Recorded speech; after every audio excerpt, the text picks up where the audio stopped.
Hello बच्चों, स्वागत है हमारे YouTube चैनल प्रिपरेशन मंत्रा पे आप लोग सभी का।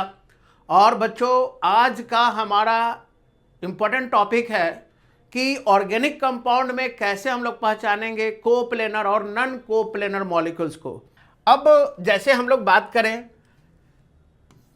अगर हम लोग बात करें कि इस केस में जैसे अभी हम लोग लेके चल रहे थे, बताना है कि कौन सा हाइब्रिडाइजेशन है, CH3 है, CH है, इस तरह का एक अगर हम केस ले लें, ठीक है। इसमें अगर मान लो कि हम नंबरिंग कर दें इसको 1 2 इस तरह से 3 4 है ना, 5 6 और ये टोटल 7 कार्बन है। तो 7 कार्बन है, तो अगर मान लो कि आप लोग से पूछ दिया जाए कि बताओ थर्ड कार्बन एटम पे कौन सा हाइब्रिडाइजेशन, तो थर्ड कार्बन एटम पे कौन सा हाइब्रिडाइजेशन तो आप आसानी से पता कर सकते हो। यहाँ थर्ड कार्बन जो है ये है ना, यानी आपको नंबर दिया रहेगा और वहां पे आपको पूछेगा कि थर्ड कार्बन पे कौन सा हाइब्रिडाइजेशन। तो यहाँ पे आप लोग देख रहे हो कि इस कार्बन पे क्या देख रहे हो, एक सिग्मा दो सिग्मा बनाए हुए हैं और 2 पाई बॉन्ड बनाए हुए हैं, यानी सिग्मा बॉन्ड की संख्या कितना है 2। तो सिग्मा बॉन्ड की संख्या 2 है, तो वैसे केस में आप लोगों का इस कार्बन पे हाइब्रिडाइजेशन कौन सा होगा, तो 2 सिग्मा का मतलब बच्चों 2 हाइब्रिड ऑर्बिटल्स यहाँ पे, मतलब बात करेंगे हम लोग 2 हाइब्रिड ऑर्बिटल्स की, एक s और एक p। तो यहाँ पे हाइब्रिडाइजेशन जो होगा वो होगा आप लोग का sp। इसी तरह से अगर हम पूछ दे कि बताओ 6 नंबर पे क्या होगा, तो यहाँ पे भी आप लोग देख रहे हो कि एक सिग्मा यहाँ है, एक सिग्मा यहाँ है, क्योंकि बाकी 2 तो पाई बॉन्ड है आप लोग का। तो यहाँ भी 2 ही सिग्मा है, तो हाइब्रिडाइजेशन sp। यहाँ पे आप लोग देख रहे हो कि इस केस में कि इस कार्बन पे यानी 7 नंबर वाले पे ये भी कितना आप लोग का 2 ही सिग्मा बनाए हुए हैं, तो 2 सिग्मा बॉन्ड बनाए हुए हैं, तो यहाँ भी हाइब्रिडाइजेशन कौन सा हो जाएगा sp। इस वाले केस में आप लोग का सिग्मा कितना है, तो आप लोग देख रहे हो जितना हाइड्रोजन होगा उतना सिग्मा बॉन्ड होगा, क्योंकि आपको पता है कि कार्बन और हाइड्रोजन का बॉन्ड जो होगा वो आप लोग का सिंगल कोवेलेंट होगा, डबल तो होगा नहीं। इसका मतलब जितना हाइड्रोजन है उतना सिंगल कोवेलेंट बॉन्ड है, यानी उतना ही सिग्मा है। तो यहाँ पे हम लोग कह सकते हैं कि 2 हाइड्रोजन है मतलब 2 सिग्मा, एक 3 और एक 4 है ना, ये दोनों सिग्मा है, और 2 हाइड्रोजन है वो भी सिग्मा, तो 4 सिग्मा है, तो हाइब्रिडाइजेशन कौन सा होगा sp3। इसी तरह से इसमें एक हाइड्रोजन हो गया, यानी एक सिग्मा, एक 2 सिग्मा और एक बगल में, यानी ये 3 सिग्मा है, 3 सिग्मा है, तो ऐसे केस में आप लोग का कौन सा हो जाएगा sp2। इस केस में आप लोग का यहाँ पे हम लोग देख रहे हैं कि एक सिग्मा, यहाँ एक 2 सिग्मा और एक हाइड्रोजन यानी 3 सिग्मा, तो हाइब्रिडाइजेशन कौन सा sp2।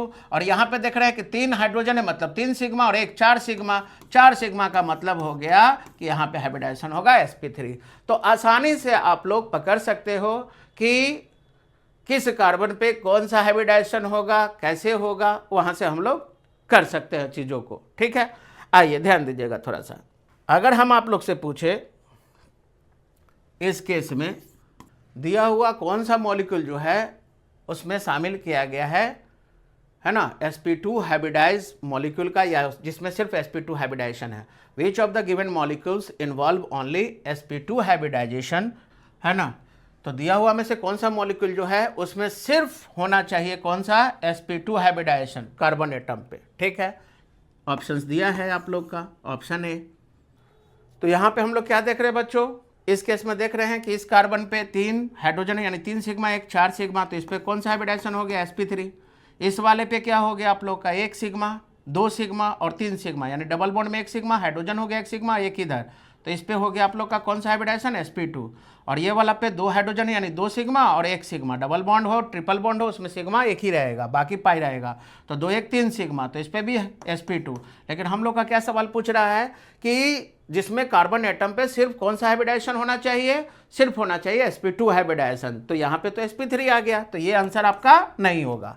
ऑप्शन बी में देख रहे हैं, इसमें जो भी है बेंजीन रिंग में जो भी कार्बन है आप लोग का, वो कार्बन पे आप लोग देख रहे हो, ये कार्बन जो है यहाँ पे क्या हो रहा है आप लोग का, यहाँ पे हम लोग देख रहे हैं कि एक सिग्मा बॉन्ड, ये डबल बॉन्ड बनाए हुए, इसमें एक सिग्मा है ना, और एक सिग्मा इधर, यानी एक सिग्मा, ये डबल बॉन्ड में एक सिग्मा 2 और एक सिग्मा इधर 3, यानी इसमें भी 3 सिग्मा, इसमें भी उसी तरह से 1 2 3 सिग्मा है ना, इसमें भी 1 2 आप लोग का 3 सिग्मा। तो जितना भी कार्बन है आप लोग का वो सब पे आप लोग देख रहे हो, सब पे आप लोग का कौन सा है sp2। जितने भी कार्बन है सब पे कौन सा हाइब्रिडाइजेशन है sp2 हाइब्रिडाइजेशन है। तो सवाल क्या पूछ रहा था हमारा, सवाल क्या पूछ रहा था कि किस पे आप लोग का सिर्फ sp2 हाइब्रिडाइजेशन वाला है, तो sp2 हाइब्रिडाइजेशन वाला कार्बन जो है वो बेंजीन रिंग में है, तो आपका आंसर बी होगा। ठीक है।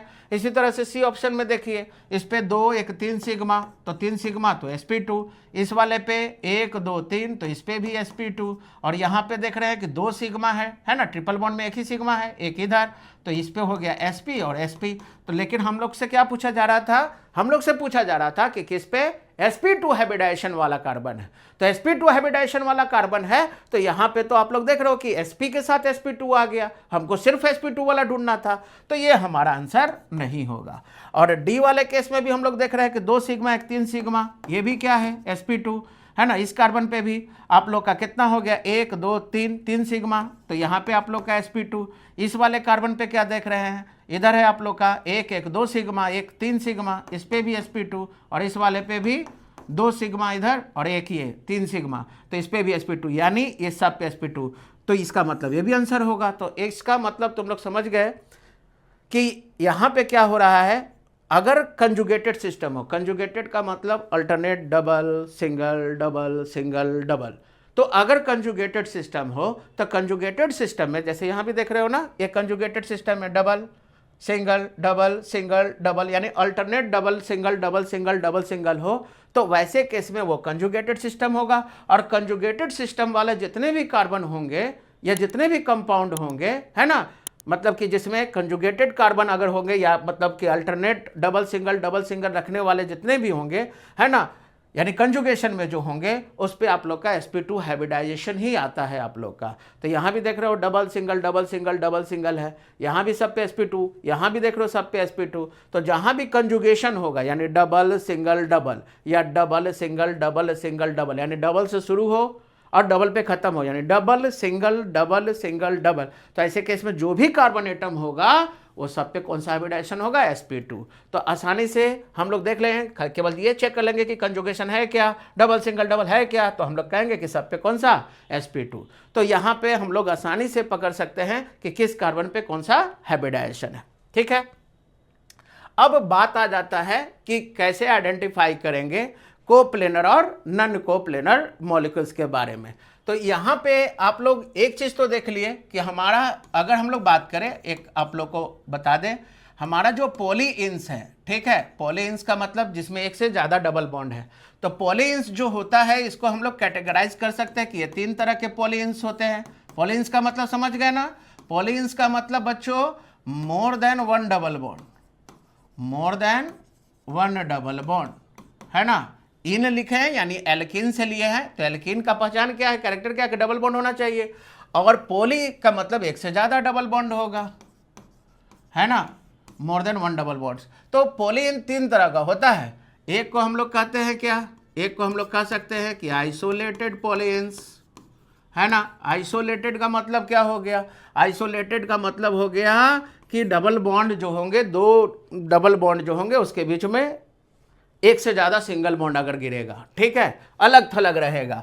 जैसे मान लो कि आप लोग का कार्बन है, फिर डबल बॉन्ड है, फिर सिंगल, फिर सिंगल, फिर आपका डबल आए, तो ऐसे केस में इसको हम लोग कंजुगेटेड नहीं कहते हैं, क्योंकि कंजुगेशन का मतलब होता है अल्टरनेट डबल सिंगल। तो जहां भी देखना कि 2 लगातार सिंगल या 2 से ज़्यादा लगातार सिंगल होगा तो वो आइसोलेटेड सिस्टम होगा।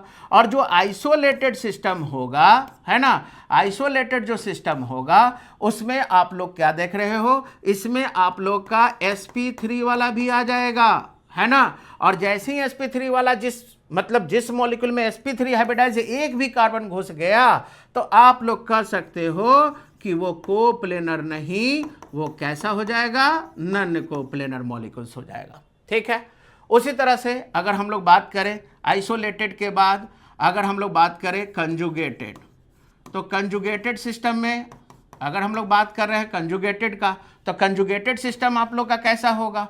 तो कंजुगेटेड सिस्टम की बात करें तो अभी हम बोले थे कि डबल से शुरू होगा, डबल फिर सिंगल फिर डबल फिर सिंगल फिर डबल, तो ये कंजुगेटेड सिस्टम हो गया। और जहां भी कंजुगेटेड सिस्टम हो गया यानी अल्टरनेट डबल सिंगल, तो अभी हम बताए थे कि इसमें कोई भी कार्बन की अगर हम लोग बात करें, है ना, कोई भी कार्बन की अगर हम लोग बात करें, तो इस केस में आप लोग का हर एक कार्बन जो होगा, है ना, जितना भी कार्बन कंजुगेटेड सिस्टम से जुड़ा हुआ है वो सब पे हाइब्रिडाइजेशन जो होगा वो क्या होगा, sp2 हो जाएगा। और जब sp2 हाइब्रिडाइजेशन हो जाएगा तो ऐसे केस में आप लोग देख रहे हो एक भी sp3 नहीं है आप लोग का कंजुगेटेड सिस्टम में, तो हम लोग जान रहे हैं कि अगर sp3 नहीं है तो इसका मतलब है कि उसमें sp2 या sp अगर रहे तो इसका मतलब है कि ये मॉलिक्यूल जो होगा वो कैसा होगा, कोप्लेनर। तो इसका मतलब क्लियर है कि देख लेना, सिस्टम से ही पता चल जाएगा। अगर आइसोलेटेड है तो एक ना एक sp3 हाइब्रिडाइज कार्बन होगा बच्चों, और एक भी अगर sp3 हाइब्रिडाइज अगर हो गया तो वैसे केस में वो क्या हो जाएगा आप लोग का, वो आप लोग का हो जाएगा नन कोप्लेनर, उस sp3 कार्बन के घुसने के कारण, ठीक है। और अगर एक भी नहीं है यानी sp2 यानी आइसोलेटेड रहेगा तो आंख बंद करके आप लोग कह सकते हो कि हाँ ये नन कोप्लेनर होगा, ठीक है। निकालने की जरूरत भी नहीं है, पता चल जाएगा कि एक ना एक sp3 वाला हाइब्रिडाइज होगा ही। और अगर कंजुगेटेड है बच्चों, तो कंजुगेटेड का मतलब अल्टरनेट डबल सिंगल अगर रहेगा तो उसमें जितने भी कार्बन है सब sp2 हाइब्रिडाइज होंगे, और जब sp2 हाइब्रिडाइज होंगे तो वैसे केस में वो कोप्लेनर होगा। और अगर हम लोग बात कर लेते हैं थर्ड, है ना, थर्ड सिस्टम की अगर हम लोग बात करें, जिसको हम लोग कहते हैं क्यूम्युलेटेड सिस्टम। तो क्यूम्युलेटेड सिस्टम का मतलब क्या हुआ बच्चों, क्यूम्युलेटेड का मतलब हो गया कि लगातार डबल बॉन्ड। और अगर लगातार डबल बॉन्ड हो गया तो इसमें दो तरह की बात होगी, या तो वो कोप्लेनर भी हो सकता है या वो नन कोप्लेनर भी हो सकता है। तो आप कहोगे कि सर यहाँ पे आप लोग का हाइब्रिडाइजेशन तो किसी पे इसमें आप लोग का sp3 नहीं है आप लोग का, है ना, तो उस केस में कोप्लेनर होना चाहिए था। तो यहाँ पे हम लोग एग्जिस्टेंस जब उसका ओरिएंटेशन देखेंगे तो वहाँ पे हम लोग देखेंगे कि कुछ मॉलिक्यूल जो है ना, वो सेम प्लेन पे भी रहता है, कुछ सेम प्लेन पे नहीं। तो वो किस बात पे डिपेंड करता है कि वो odd number of double bond रखे हुए हैं कि even number of double bond रखे हुए हैं। अगर ऑड वाला होगा तो वो कोप्लेनर होगा, और इवन वाला जो होगा वो नन कोप्लेनर होगा। तो यहाँ पे हम लोग देख लेंगे कि क्यूमुलेटेड में हम लोग देख लेंगे कि odd number of double bond है या इवन वाला है। तो अगर ऑड और इवन के आधार पे हम लोग, अगर odd number of double bond है तो वैसे केस में ऑड वाला जो होगा वो कोप्लेनर होगा, और इवन वाला जो है वो कोप्लेनर नहीं बल्कि नन कोप्लेनर होगा। तो आसानी से हम लोग पकड़ सकते हैं कि कौन सा कोप्लेनर होगा और कौन सा नन कोप्लेनर होगा, ठीक है।